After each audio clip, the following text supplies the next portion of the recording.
une double banalisation que je caractériserai de la manière suivante. Un, le fait que la politique des 4 piliers est devenue, peu ou prou, une évidence, comme le référendum sur la loi sur les stupéfiants de 2008 l'a prouvé dans une grande mesure. Et dans ce paquet, il y avait, dans les 4 piliers, il y a bien sûr la réduction des risques. Et le fait qu'en 2008, il y ait eu une approbation signifie que, eh bien, sur le fond, l'idée de réduction des risques a été acceptée, bon gré mal gré, mais a été acceptée par une grande partie de la population et fait partie du paysage naturel de l'intervention dans le monde de la dépendance. Deuxième forme de banalisation, le fait que, de deux manières, la consommation s'est banalisée, l'addiction s'est banalisée. J'utilise le terme addiction. Bien oui, grâce peut-être aux neurobiologistes et à leur corps défendant, peut-être, mais sur le fond, la dépendance, la toxicodépendance est devenue une addiction parmi tous les. Celle au travail, celle au chocolat, celle au sexe, celle aux médias sociaux, à tout ce que vous voulez. Mais une addiction parmi d'autres, voulant dire peut-être un peu plus, et encore. Ça produit les mêmes effets. Et ça a les mêmes explications. Vous voyez bien ce que j'essaie de vous dire. Ça s'inscrit dans un paysage où l'addiction a élargi, en tant que terme, la question de la dépendance. Et donc, ça produit une forme de banalisation. Deuxième forme de banalisation, c'est que la consommation elle-même, la preuve en est, c'est que l'on débat maintenant non pas de la question de la réduction des risques, mais vous savez bien, la question de la dépénalisation de certaines consommations. Ça veut bien dire que ces consommations font partie du paysage. Je ne veux pas dire qu'elles soient acceptées totalement, elles font partie du paysage en ayant le sentiment que, ma foi, on doit jouer avec. Résultat des courses, si j'ose dire, résultat des courses, eh bien, l'abstinence n'est plus le seul mode de sortie de la dépendance. Il y a d'autres modes possibles, et un des modes possibles, eh c'est tout bêtement la gestion de la consommation. L'abstinence, et c'est Jean-Félix Savary qui le dit fort bien, l'abstinence, en fait, c'est une double question. S'abstenir d'user ou s'abstenir d'abuser. C'est une question que vous vous posez tous les jours par rapport à vos propres consommations de n'importe quel produit. Du chocolat, oui, mais pas trop. Des matières grasses, oui, mais pas trop. Des éléments carnés, oui, mais pas trop. Et on peut continuer.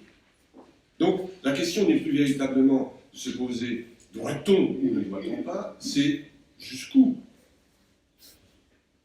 le fait-on, pour que ça ne soit pas problématique par rapport à notre existence, au maintien de la continuité de l'existence telle qu'on l'a imaginée.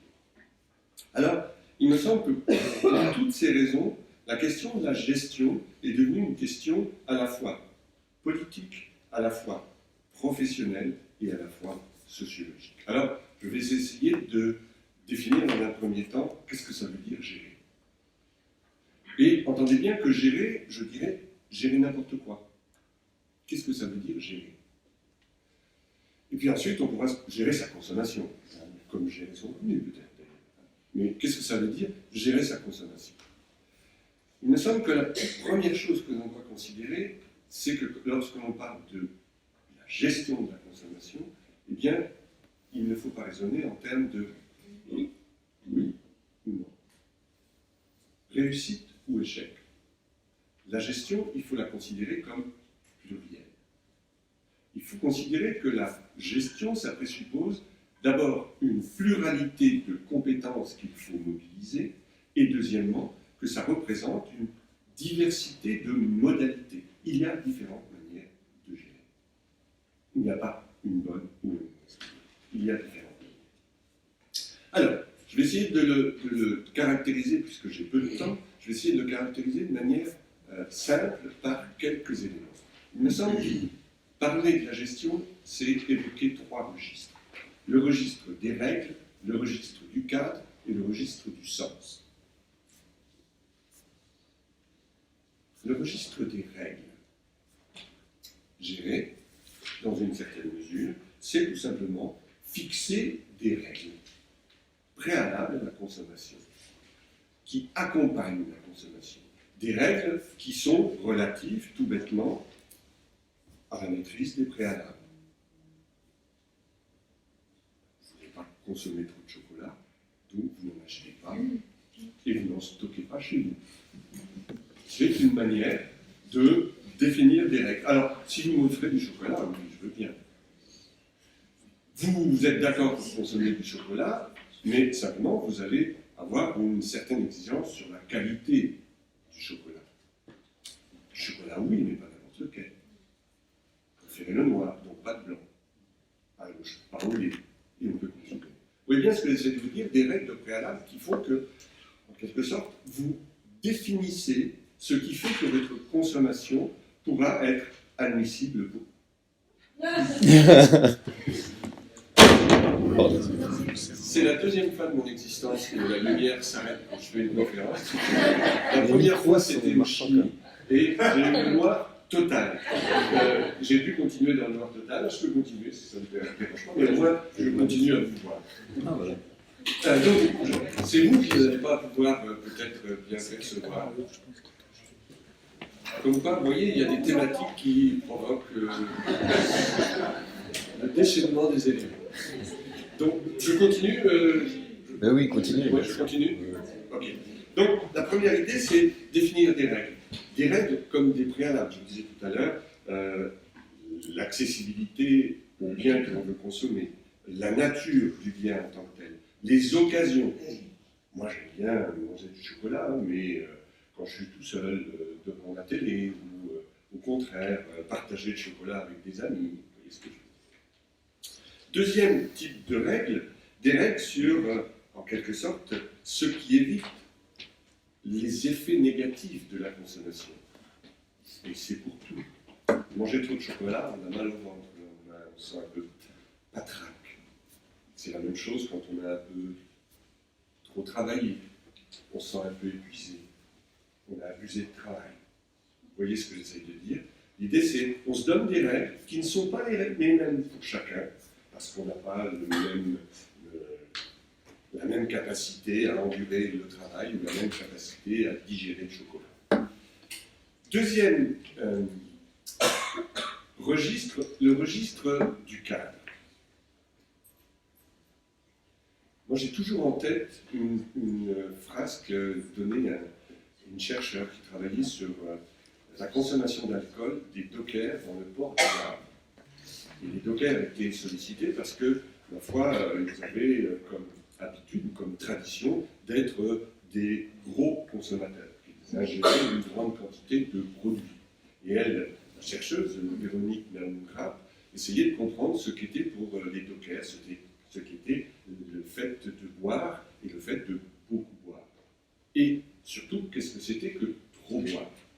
Alors, leur réponse a été une réponse très claire, c'est-à-dire, il ne faut pas raisonner en trop boire, il faut raisonner en mal boire. Et leur expression était de dire, quelqu'un qui est un alcoolique, donc je l'ai entendu, qui boit mal, c'est quelqu'un qui boit seul. Sous-entendu, il consomme hors d'un cadre, hors d'un contexte. Et je pense qu'il faut concevoir que la consommation, elle prend, en quelque sorte, elle est définie par le contexte dans lequel elle se produit. Et vous voyez bien que vous vous autorisez, vous, j'imagine, sauf quelques-uns d'entre vous, mais vous autorisez un petit verre de temps en temps. Peut-être deux.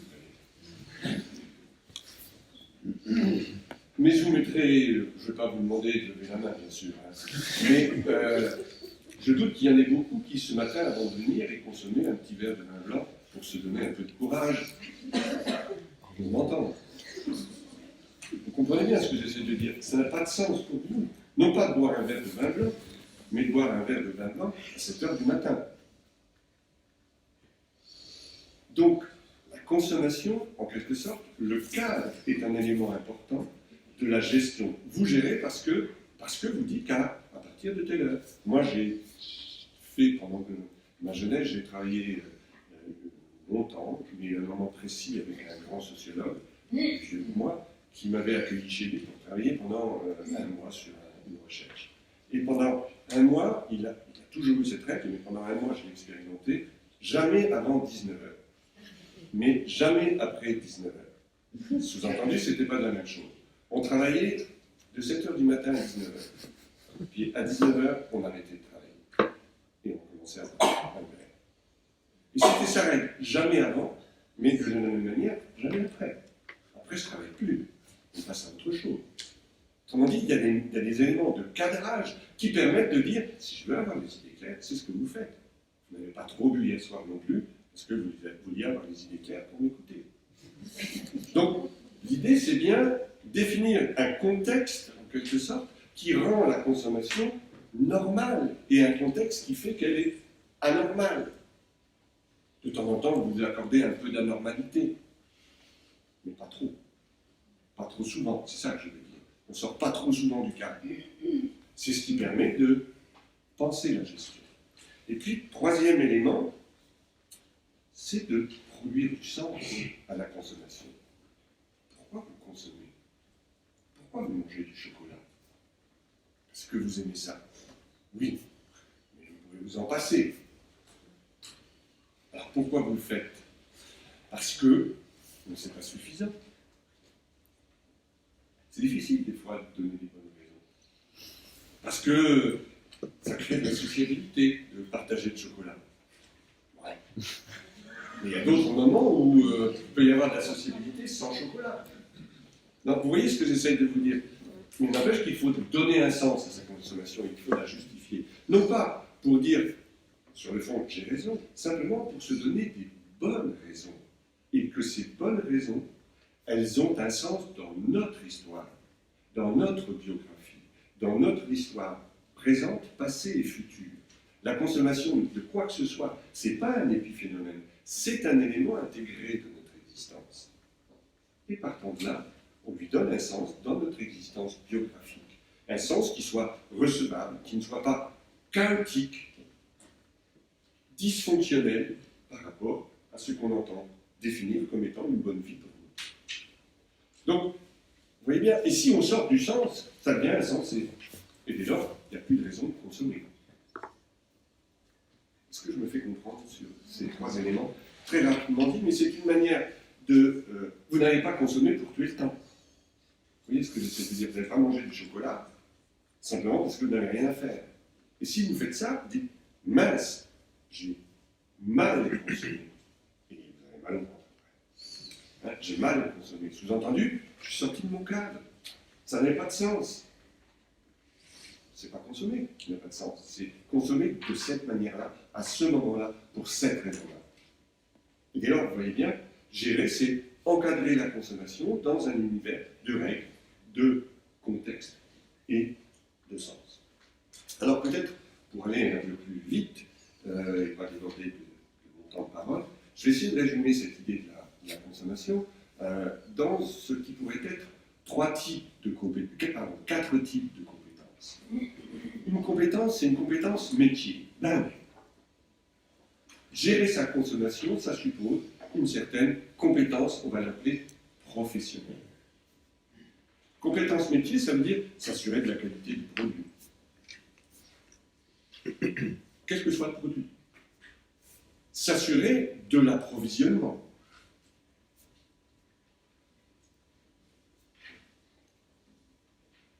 S'assurer, et on a tous fait l'expérience, par exemple, vous ne buvez pas de la même manière, je m'adresse à un public déjà, malgré qu'il y ait dans la salle quelques personnes encore jeunes, désolé pour les autres, personnes encore jeunes, eh bien, vous ne consommez pas, par exemple, de l'alcool de la même manière aujourd'hui que lorsque vous étiez adolescent.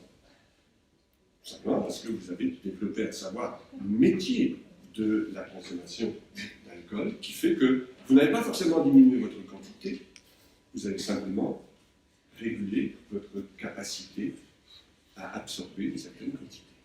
Je me souviens d'un vieux professeur qui, quelquefois, je le voyais passer la journée, moi je ne pouvais pas l'accompagner dans la journée, parce que sinon je n'aurais pas pu remplir mon travail. Mais lui, il avait une capacité à le faire, mais il faut savoir. C'est ça. Il faut savoir. Il ne faut pas aller trop vite. Il faut étaler. Il faut sentir quand on peut en prendre un. Tout ça pour redemeurer fonctionnel. C'était sa règle, peu importe. Ce que je veux dire, il y a une compétence métier. Et que cette compétence métier, elle est plus ou moins grande. Si vous voulez, si vous imaginez un carré, ça serait un angle du carré, la compétence métier. Et du bord du carré au centre du carré, eh bien, vous auriez un axe qui va d'une faible compétence métier à une forte compétence au centre, là où se situerait le point central du carré. Deuxième type de compétence, l'adaptabilité. Parce qu'il faut savoir s'adapter à un contexte changeant. On ne maîtrise pas tout dans la consommation. On peut se laisser entraîner. Qu'est-ce qu'on fait quand quelqu'un nous dit « Allez, encore un ». Qu'est-ce qu'on fait par rapport à cela? On doit s'adapter. Un, d'accord, mais pas deux. Sous-entendu, il y a la capacité à être en situation de gérer un contexte fluctuant qu'on ne maîtrise pas et qui va venir s'imposer à nous. Soit on se laisse entraîner par le contexte, ou au contraire, on donne par rapport à ce contexte un certain nombre d'arguments qui fait qu'on va être plus ou moins en capacité de s'adapter à cette transformation.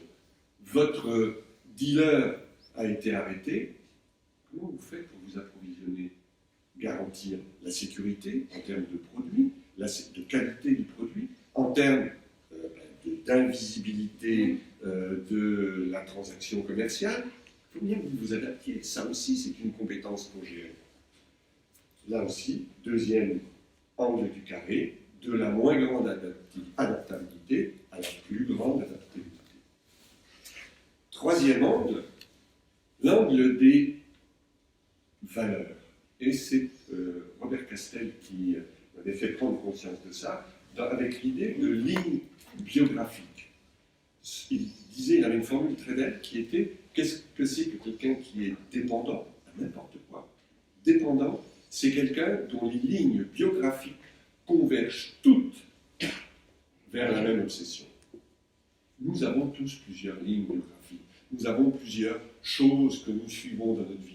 Nous sommes parents, nous sommes conjoints, nous sommes amants, nous sommes syndiqués, nous sommes professionnels, etc.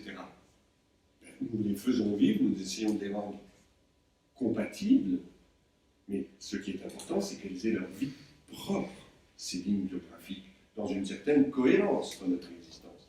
Mais si c'est quelque chose qui les assemble, qui les lie et qui les condamne, à ce moment-là, nous sommes dépendants, même si c'est une dépendance amoureuse.